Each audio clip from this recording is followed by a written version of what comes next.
কল্যাণীর দুর্গাপুজো মানেই যারা শুধু ভাবেন যে আইটিআই মোড় লুমিনাস ক্লাব, তারা কিন্তু ভুল জানেন, বা অনেকে হয়তো জানেনও যে কল্যাণী রথতলাতে বাগমোড়ের ঠিক আগে একটি দারুণ পুজো প্রতি বছর হয়ে থাকে।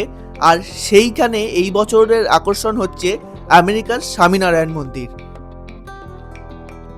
কল্যাণী রথতলা কিন্তু প্রতি বছরই তাদের অভিনব দুর্গা প্রতিমা এবং প্যান্ডেল সজ্জার জন্য দূর দূরান্তের মানুষজনকে টেনে আনে, এবং এবারও আশা করি তার ব্যতিক্রম হবে না। কারণ আপনি দেখতে পাচ্ছেন যে কিভাবে থার্মোকল রং করে আর কি দারুণভাবে ভিতরের কাজটা হয়েছে, এবং এর ওপর যখন আলো পড়বে তখন কি অসাধারণ লাগবে দেখতে।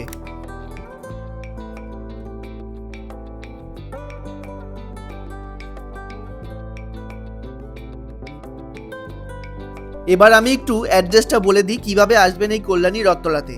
আপনি যদি কল্যাণী আইটিআই মোড়ের পুজো প্যান্ডেলটি দেখেন, তারপর সেখান থেকে টোটো বা অটো করে আপনি চলে আসতে পারেন বাগমোড়ে বা কল্যাণী রথতলা প্যান্ডেলের সামনে।